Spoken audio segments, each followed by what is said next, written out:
Penses-tu que le respect est quelque chose qu'on te donne gratuitement? Si tu crois qu'il suffit de la courtoisie des autres pour le mériter, laisse-moi te donner une dose de réalité. Le respect ne se demande pas, il se construit. Et le meilleur dans tout ça, c'est que tu n'as pas besoin d'être un génie ou un expert en philosophie pour y arriver. Il te suffit de comprendre une vérité fondamentale. Tout commence par toi. Tu veux du respect immédiat? Parfait. Mais avant, pose-toi cette question. Est-ce que tu te respectes toi-même? Si tu hésites, ne t'inquiète pas, tu es au bon endroit. Ici, on ne parle ni de formules magiques, ni de clichés. On parle de petits changements qui transformeront non seulement la manière dont les autres te perçoivent, mais aussi et surtout la manière dont tu te perçois toi-même. Prépare-toi à découvrir 10 stratégies simples qui t'aideront non seulement à gagner du respect instantanément, mais aussi à reprendre le contrôle de ta vie. Parce qu'il ne s'agit pas d'être parfait, mais d'être authentique. Et ne manque pas le dernier conseil, car il te fera voir le respect sous une perspective totalement nouvelle. 1. Respecte-toi toi-même. Te respecter toi-même est le fondement de toutes les relations significatives que tu auras dans la vie, et particulièrement de la relation la plus importante, celle que tu entretiens avec toi-même. Si tu veux que les autres te respectent, la première étape est d'apprendre à te respecter. Il ne s'agit pas de répéter des phrases devant le miroir ou de déclarations creuses sur ta valeur personnelle.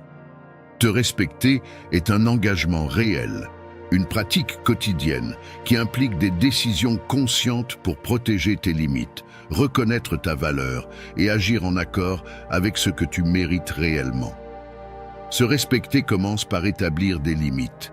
Ce n'est pas toujours facile, mais c'est indispensable. Les limites sont ces lignes invisibles qui définissent ce que tu es prêt à accepter des autres et de toi-même. Lorsque tu ne les définis pas, tu laisses les autres décider pour toi. Permettre à quelqu'un d'ignorer tes besoins, tes émotions ou ton temps envoie un message clair, même si tu ne l'exprimes pas explicitement. Mes désirs comptent moins que les tiens. Cela peut arriver lorsque tu dis « oui » à quelque chose que tu ne veux pas vraiment faire ou lorsque tu tolères un manque de respect sans réagir. Te respecter signifie oser dire « non » quand c'est nécessaire et le faire sans culpabilité ni excuse. C'est affirmer ton droit à te prioriser, non par égoïsme, mais parce que tu sais que tu ne peux pas donner le meilleur de toi-même aux autres si tu ne te traites pas bien en premier. Le respect de soi implique aussi de reconnaître ta valeur intrinsèque. Trop souvent, nous conditionnons notre estime de soi à nos réussites, aux validations externes ou aux opinions des autres. Nous nous disons des choses comme « quand j'aurai accompli ceci, je me sentirai bien dans ma peau » ou « si ces personnes m'approuvent, alors je vaudrai quelque chose ».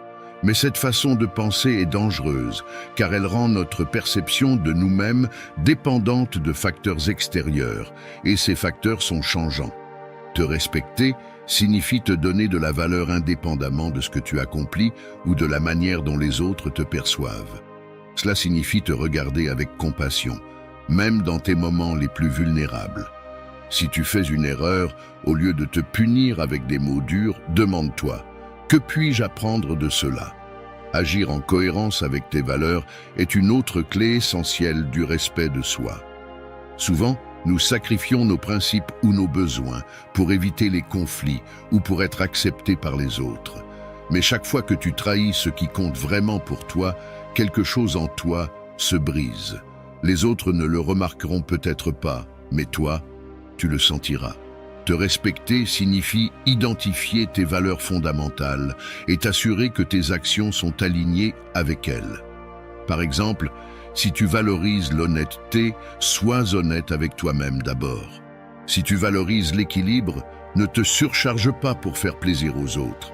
Cette cohérence intérieure ne te rend pas seulement plus fort, elle projette aussi une image d'authenticité qui inspire le respect des autres.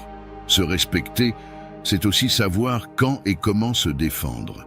Parfois, des personnes peuvent franchir tes limites, intentionnellement ou non. Quand cela arrive, il est crucial de répondre avec fermeté, mais sans perdre ton calme. Tu n'as pas besoin d'être agressif ni d'entrer dans un conflit inutile pour marquer ton territoire. Par exemple, si quelqu'un te parle de manière irrespectueuse, une réponse comme « Je préfère que tu me parles d'une autre manière » suffit à établir une limite claire. Ce type de communication assertive montre que tu valorises ta dignité et que tu ne toléreras pas des comportements qui la diminuent. De plus, se respecter implique de prendre soin de soi de manière globale. Cela inclut ton bien-être physique, mental et émotionnel. Consacrer du temps à prendre soin de ta santé, à faire des activités qui te plaisent et à t'entourer de personnes qui te valorisent n'est pas un luxe, c'est une nécessité. Prendre soin de toi ne renforce pas seulement ton corps et ton esprit, cela envoie aussi un message clair à ton subconscient. Je suis précieux et je mérite ce soin. Cela se reflète dans la manière dont les autres te perçoivent et te traitent. Si tu ne te donnes pas la priorité, il est peu probable que les autres le fassent. En fin de compte, te respecter toi-même est un acte d'amour-propre. Cela ne signifie pas être parfait ou tout savoir, mais être assez courageux pour t'accepter tel que tu es et assez déterminé pour t'améliorer là où c'est nécessaire. Chaque fois que tu te traites avec respect, tu enseignes aux autres comment tu attends d'être traité. C'est un processus continu qui demande des efforts, mais les résultats sont inestimables. Une vie où tu te sens puissant, authentique et digne d'être respecté par toi-même et par les autres. 2. Montre un intérêt sincère. Le respect ne consiste pas à se mettre en avant ou à s'imposer, mais à établir une connexion authentique avec ceux qui t'entourent. Et la véritable connexion commence lorsque tu écoutes, non pour répondre ou débattre, mais pour comprendre. Écouter vraiment, c'est être présent, non seulement physiquement, mais aussi émotionnellement et mentalement. Cela demande plus que d'entendre des mots. Il s'agit de capter les émotions, de reconnaître les intentions et de valider ce que l'autre partage. Quand quelqu'un te parle, établis un contact visuel, un geste aussi simple que puissant. Regarder dans les yeux transmet de l'attention et du respect, mais cela doit se faire naturellement. Accompagne-le de gestes subtils comme hocher la tête à des moments clés ou exprimer de petites réponses comme « je comprends » ou « ça fait sens ». Ces gestes montrent que tu es réellement engagé dans la conversation. Évite les distractions. Si quelqu'un te raconte quelque chose d'important et que tu regardes ton téléphone ou que ton regard vagabonde, tu envoies un message. Ce n'est pas assez important pour moi. Ranger ton appareil et offrir ton attention totale à la personne peut sembler insignifiant, mais cela fait une grande différence. Quand quelqu'un sent que tu lui donnes la priorité à ce moment-là, tu gagnes non seulement son respect, mais tu crées aussi un espace où il se sent valorisé. Pose des questions qui vont au-delà du superficiel. Par exemple, si quelqu'un partage un problème, au lieu de répondre immédiatement avec des conseils ou des solutions, demande-lui « Comment te sens-tu par rapport à cela ?» ou « Qu'est-ce qui pourrait t'aider ?» Ce type de question non seulement démontre un intérêt sincère, mais invite aussi à la réflexion et renforce la confiance mutuelle. L'intérêt sincère n'est pas seulement un moyen de gagner le respect, c'est une manière de construire des relations plus profondes et significatives. En fin de compte, l'empathie et l'attention sincère sont la base de toute interaction humaine qui en vaut la peine. 3. Exprime-toi avec clarté. Parler avec clarté n'est pas seulement un signe de confiance, c'est aussi un moyen de s'assurer que tes paroles ont du poids. Être clair ne signifie pas être abrupt ou agressif. Il s'agit de transmettre tes idées et tes sentiments de manière ferme, respectueuse et directe. Souvent, par peur d'être jugés ou rejetés, nous évitons de dire ce que nous pensons vraiment, ce qui entraîne des malentendus ou de la frustration, autant pour nous-mêmes que pour les autres. Pour t'exprimer clairement, commence par organiser tes idées avant de parler. Il ne s'agit pas de parler beaucoup, mais de faire en sorte que tes mots soient précis et significatifs. Si tu n'es pas d'accord avec quelque chose, n'aie pas peur de le dire, mais fais-le avec respect. Par exemple, au lieu de dire « c'est faux », essaie « je comprends ton point de vue, mais je ne partage pas cette idée parce que… » Cette approche montre non seulement ta position, mais ouvre aussi la voie à un dialogue constructif. Le ton de ta voix est tout aussi important. Parler calmement et à un volume approprié projette de la confiance, tandis que crier ou parler trop bas peut affaiblir l'impact de ton message.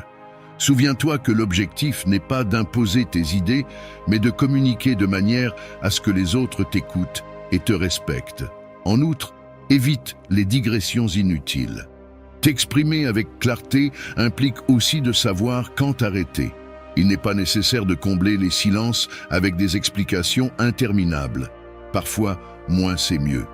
Un message concis et bien structuré aura toujours plus d'impact qu'un discours long et confus. 4. Remercie de façon sincère. La gratitude, lorsqu'elle est sincère, a le pouvoir de renforcer les liens et d'ouvrir des portes dans tout type de relation. Cependant, il ne s'agit pas d'un merci automatique ou superficiel, mais d'un acte conscient qui reflète une réelle reconnaissance. Lorsque tu remercies sincèrement, tu reconnais la valeur du geste qu'une personne a eu envers toi, ce qui crée un respect mutuel. Par exemple, si quelqu'un t'a aidé dans un moment difficile, ne te contente pas de dire merci. Explique pourquoi son action a été importante pour toi. Je te remercie énormément de m'avoir écouté hier. J'avais besoin de ce soutien et cela m'a fait beaucoup de bien.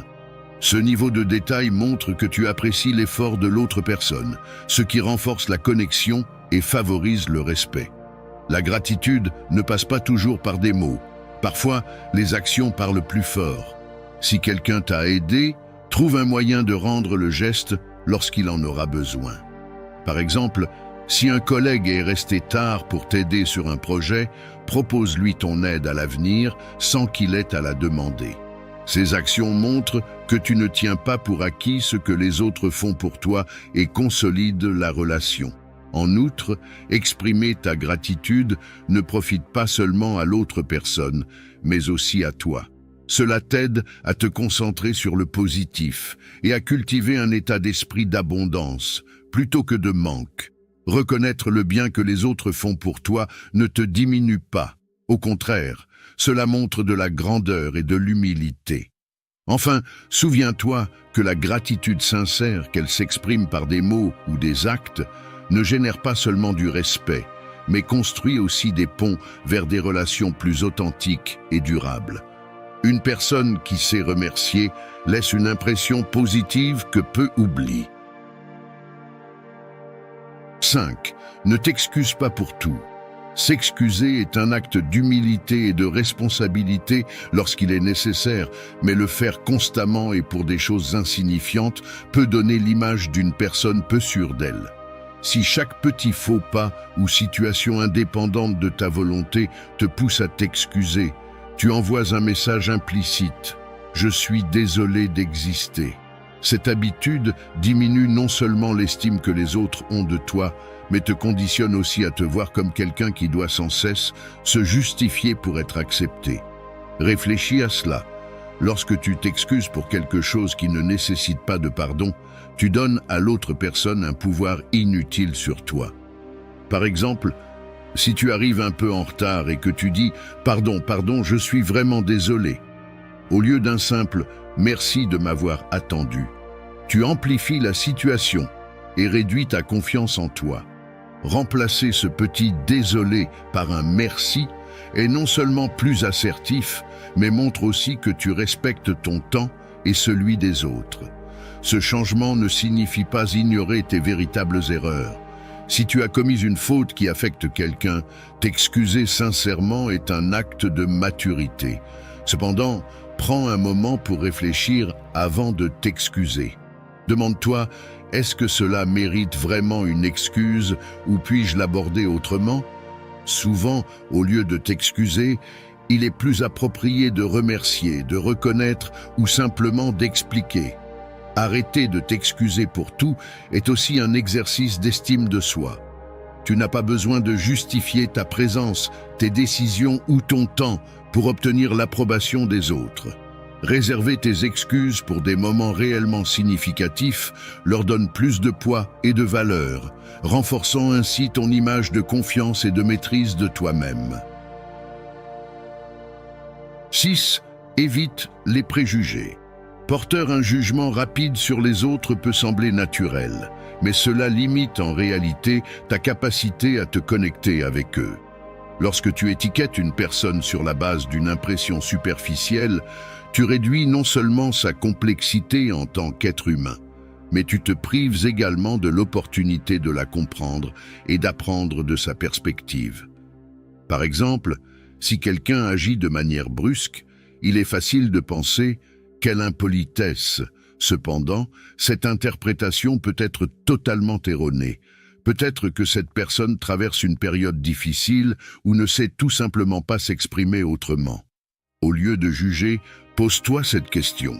Qu'est-ce qui pourrait se passer dans sa vie pour expliquer ce comportement?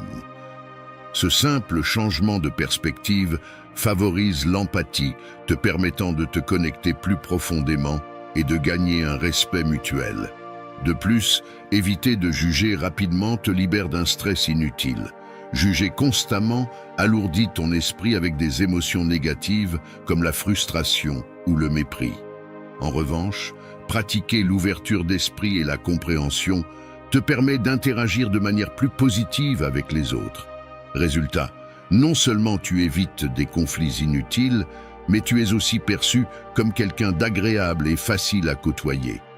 La clé pour éviter les préjugés est de se rappeler que chaque personne porte en elle une histoire que tu ne connais pas. Lorsque tu choisis d'écouter et de comprendre plutôt que de coller des étiquettes, tu crées un espace où les autres se sentent valorisés et respectés. En retour, tu gagnes également ce respect. 7. Respecte l'espace des autres. Le respect ne se démontre pas seulement par des mots, mais aussi par des actions qui reconnaissent les limites des personnes.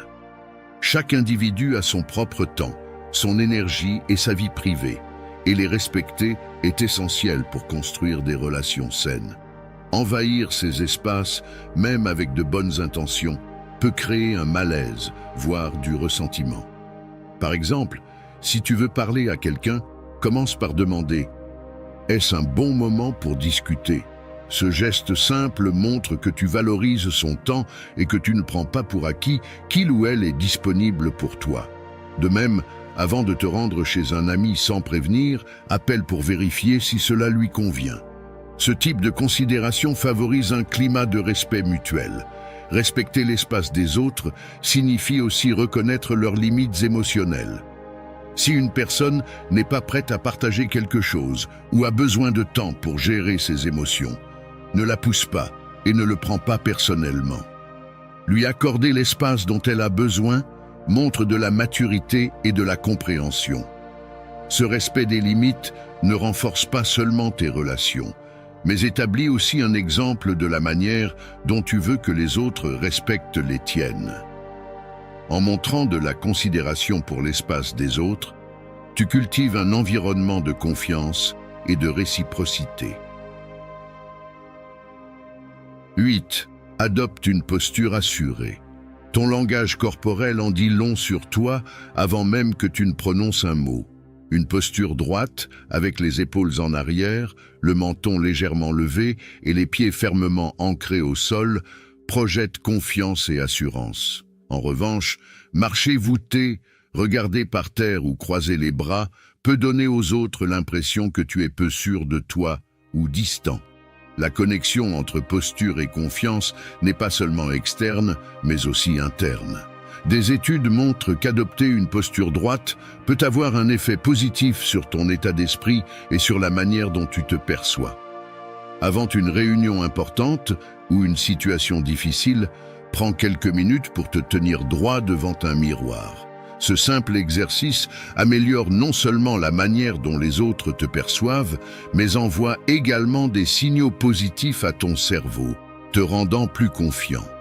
N'oublie pas aussi de maintenir un contact visuel calme mais ferme. Regarder les gens dans les yeux lorsque tu leur parles montre de l'intérêt et de l'assurance, mais évite d'en faire trop pour ne pas les mettre mal à l'aise. Combine cela avec des gestes ouverts, comme garder les bras détendus sur les côtés ou utiliser tes mains pour souligner tes paroles de manière naturelle. Enfin, évite les comportements qui pourraient trahir du stress ou un manque de confiance, comme jouer avec tes mains, bouger de manière excessive sur ta chaise ou parler trop vite. Une posture calme, accompagnée de gestes maîtrisés, crée une présence qui inspire respect et autorité.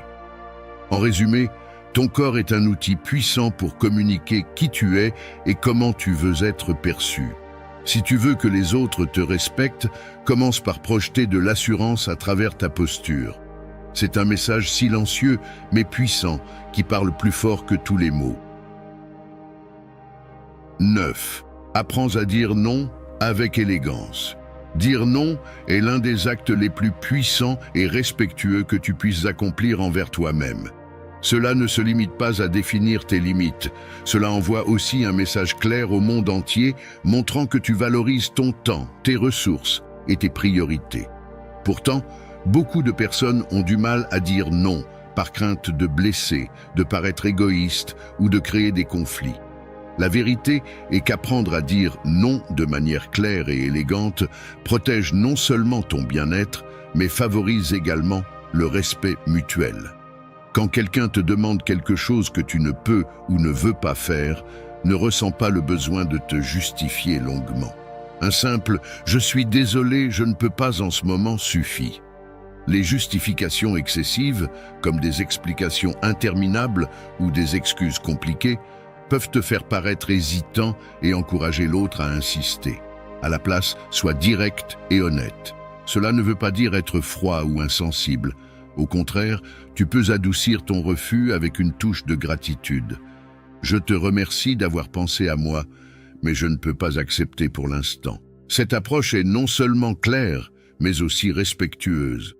Si la situation nécessite plus de tact, par exemple avec un ami proche ou un collègue, tu peux utiliser la méthode des alternatives. Par exemple, si tu ne peux pas aider sur un projet, tu pourrais dire « Je ne peux pas m'impliquer pour le moment, mais je pourrais peut-être t'aider d'une autre manière plus tard ». Cela montre ta bonne volonté tout en respectant tes limites. Cependant, il est essentiel de ne pas te compromettre si tu sais que tu ne pourras pas tenir ton engagement. La clé est de rester fidèle à tes capacités et à tes priorités. Dire non est aussi un exercice d'estime de soi. Chaque fois que tu dis oui à quelque chose que tu ne veux pas ou ne peux pas faire, tu dis non à quelque chose de plus important pour toi. Savoir te prioriser n'est pas de l'égoïsme, c'est du soin de soi. En établissant des limites claires, tu te respectes et montres aux autres comment ils doivent te traiter. Enfin, souviens-toi que tout le monde n'acceptera pas ton non avec grâce, et c'est normal. Tu ne peux pas contrôler les réactions des autres, mais tu peux contrôler la manière dont tu exprimes tes limites. Reste ferme, respectueux et sûr de toi. Avec le temps, les gens apprendront à apprécier ta sincérité et à respecter tes décisions. 10. Soigne ta première impression. La première impression a un impact puissant. En quelques secondes, les gens se forment une perception de toi basée sur ton langage corporel, ton ton de voix et ton énergie. Bien que cette perception initiale ne définisse pas entièrement qui tu es, elle peut influencer la manière dont les autres interagissent avec toi dès le départ. C'est pourquoi il est important de projeter confiance, authenticité et assurance dès le premier instant. Quand tu entres dans un lieu, fais-le avec une posture assurée. Garde les épaules en arrière, le dos droit et marche avec détermination. Ce simple geste transmet de l'autorité sans que tu aies besoin de dire un mot. Accompagne ton entrée d'un sourire sincère. Pas besoin de l'exagérer. Une expression chaleureuse et naturelle suffit à montrer que tu es accessible et confiant. Le contact visuel joue également un rôle crucial.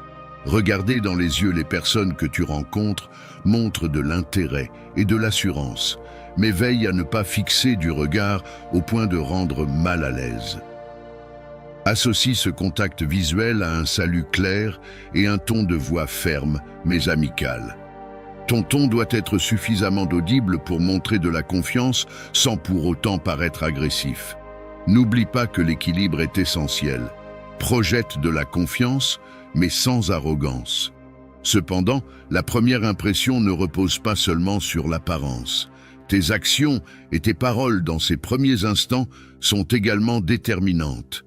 Écoute attentivement, réponds de manière authentique et montre de l'intérêt pour les autres. L'authenticité est un facteur clé pour que la première impression soit durable et positive. Il est important de noter que, bien que la première impression soit significative, ce qui définit véritablement comment les autres te perçoivent sur le long terme, c'est ta cohérence. Faire une forte impression initiale est inutile si tu ne maintiens pas cette perception par tes actions.